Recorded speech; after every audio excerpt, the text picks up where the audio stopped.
국민대에서 물어보는 질문 위항성 느낌이 오시죠? 바로 진정성이 있어야 된다는 점이고 전공 적합성이다라는 점이에요. 국민대 같은 경우는요, 이제 면접관은 With you, I can be sad with you. Just take my hand and fly. 안녕하세요. 맘때입니다. 오늘은 2024학년도 국민대 어떻게 면접평가를 하고 어떤 학생들이 합격을 하였었고 국민대에서는 면접평가 요소로서 무엇을 보고 있는지 그 점을 말씀드릴까 해서 이렇게 방송으로 찾아뵙게 되었습니다. 먼저 국민대에서는 이제 인재사항을 먼저 알게 돼서 그 인재사항에 담긴 교육의 목표를 보면 우리가 알 수 있습니다.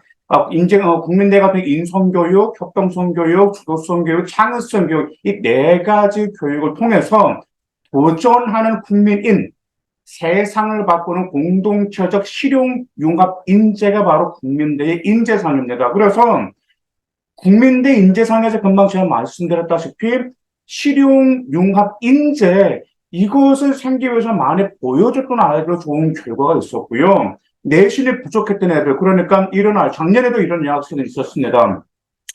제가 이 내신으로 국민대 합격할 수 있을까요? 그 아버지도 의심을 했어요. 우리 딸이 국민대 들어갈 수 있을까? 그런데 그 생활기록을 보니까 전공과 관련된 실용적인 역량을 좀 아이가 잘 보여줬더라고요. 그래서 일단은 제가 봤을 때는 국민 프론티어 전형으로 1차 간호학과 갔습니다라고 했는데 아니나 다를까 1차도 붙고 그다음 면접에서 뒤집어서 합격한 케이스가 있었습니다. 자, 국민대에서는 그러면 어떤 면접 평가 요소가 있을까요? 자, 첫 번째로 자기 수도성 및 도전 정신을 40% 평가하고 있습니다. 이 자기 수도성 및 도전 정신에서는 40%로서 지원자가 수행한 교내 활동의 진정성이에요, 진정성. 진정성 꼭 기억해 두시기 바라겠습니다. 그 다음에 또 무엇을 평가하냐면 활동을 통한 그런 활동을 통해서 어느 정도나 발전했는지 그 발전 가능성을 평가하고 있습니다. 자, 그럼 또 40%가 전공 적합성을 평가하고 있는데요. 자, 지원 전공에 대한 이해도와 그다음 지원 전공과 관련된 학업 능력 및 태도, 이 40%가 전공 적합성으로 평가하고 있습니다. 자, 그다음 나머지 인성이 20%인데 자, 지원자가 수행한 개인 활동의 진실성, 그다음 면접 태도 및 의사소통 능력을 20% 평가하고 있어요. 자, 이 평가 요소를 보니까 자기소성 및 도전 정신과 전공 적합성이 무려 80%입니다. 근데 여기서 가장 핵심이 되는 것은 전공에 대한 이해도, 그 다음에 진실성이다라는 점 기억하실 필요가 있어요. 왜냐하면 일단은 거기 국민대 같은 경우는 면접 역전율이 올라갔습니다. 40%까지 육박하게 되어 있어요. 그래서 이 전공 적합성이 명확치 않을 경우에 불리한 경우도 많았습니다. 그래서 진전성과 도전 정신이 있는 인재로서의 발전 가능성을 같이 어필할 때 좋은 평가가 있었다라는 점, 그 점을 기억해 두시기 바라겠습니다. 자, 그럼 국민대에서 자주 물어본 질문은 무엇일까요? 자, 첫 번째는 이 점입니다. 자, 이제 이런 점을 말해봐서 물어보면, 활동을 통해서 어떤 땡땡 활동을 했는데, 그 활동을 통해서 배우고 느낀 점에 대해서 말해보세요. 이 질문은 자기주도성과 도전정신을 좀 많이 물어봤어요. 그리고 어떤 국민대 지원하는 학생들의 생계가 다 비슷비슷합니다. 어떤 한 분야만 아주 깊하고 들어갔거든요. 특히 고등학교 1학년 어느 정도 이런 계열 활동하다가 고등학교 2학년 학과를 구체적으로 하면서 고3 때 굉장히 전략관을 심화시켜서 나갔어요. 물론 그 아이들이 그렇게 좋은 생계를 가지고 이제 왜 국민대를 지원했냐라고 하면 이제 내신은 무시 못 하잖아요. 그래서 내신이 부족하다 보니까 이제 그런 아이들이 있었는데 그래 어떤 땡땡 활동 특별히 본인에게 의미가 있었던 이유가 무엇인지 말해봐라 라는 질문도 있었고요. 그리고 고교 생활 중에서 학업 또는 교내 활동에서 이루어낸 최고의 성과가 무엇인지 그리고 고교 생활 중 어떤 어려운 일에 도전해서 성취한 경험이 있는지 이런 점들의 자기소성과 및 도전 정신에서 많이 물어봤습니다.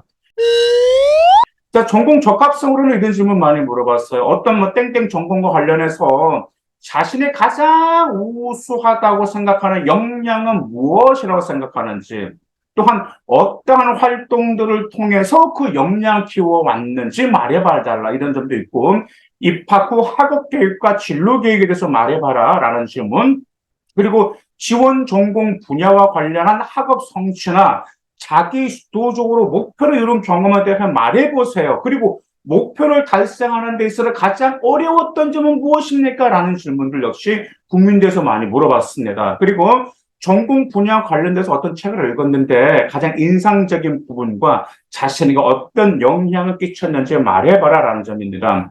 그러니까 인성에서는 이런 질문을 물어봤어요. 뭐 주위 친구들과 협력해서 좋은 결과를 얻어낸 적이 있다면 본인이 한 역할에 대해서 이야기해봐라. 아니면 학업 이외에 자신이 도전한 활동 중에서 가장 의미가 있었던 활동이 무엇인지, 그 다음 입학 후 전공 분야 학업 이외에 어떤 활동을 해보고 싶은지 이런 점들도 물어봤어요. 그리고 어떤 학생이 이런 점도 물어봤습니다. 일단 뭐 전공 적합성은 많이 보는데 진로와 관련해서 예를 들어서 뭐 물리투라든 화학투로 수강해야 되는데 수강하지 않은 학생들이 있었거든요. 그러면은 진로와 관련돼서 뭐 물리투 과목 수강해야 되는데 왜 하지 않았죠? 라는 질문도 있었고, 그다음에 고교 때 공부한 과목 중 성적과 관계없이 가장 좋아하는 과목과 이유가 무엇인지, 또 어떤 주제로 토론했는데 본인의 주장은 무엇이며 토론을 통해 향상된 역량은 무엇인지, 이런 점들이 국민대에서 매년 대표적으로 물어봤던 질문들입니다. 국민대에서 물어보는 질문 위양성 느낌이 오시죠? 바로 진정성이 있어야 된다는 점이고 전공 적합성이다라는 점이에요.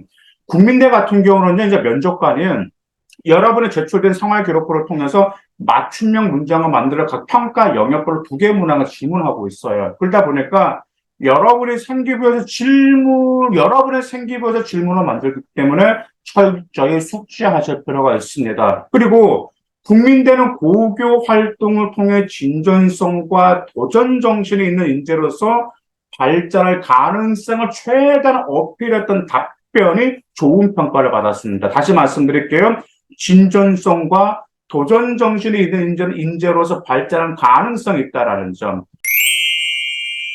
그리고 일단 또 국민대 같은 경우는 이제 지원 학과와 관련해서요. 일단 전공 적합성과 진로 역량이 제대로 보이지 않는 애 면접에 불리해서 생기부에서 처진니다, 여러분들. 생기부에서 붙여지기 때문에 이 점 여러분들 고등학교 3학년 때 최대한 생기부에서 어필하실 필요가 있어요. 그러다 보니까 학과 지원 동기, 일단 지원한 전공 분야와 관련하여 이 학과에서 활동 경험과 역량, 그리고 학업 계획과 진로 계획을 면접 때 최대한 보여줘야 면접에서 뒤집을 수 있었습니다. 자, 그 다음에서 이제 이전 질문 유형들 보시니까 감이 오시죠? 국민대에서 자주 물어보는 게 고교 생활 중에 어려운 일에 도전한 경험, 그 다음 학업 성취를 위한 자기소개 학습 방법, 그 다음에 본인의 교내 활동에서 이런 최고 성과, 이런 점들을 매년 물어봤기 때문에 꼼꼼히 점검하시고, 국민대 프론티어 전형 내신이 부족해도 면접에 뒤집어서 합격한 여러분의 선배님들 매년 있었기 때문에 철저히 준비하시기 바라겠습니다. 감사합니다.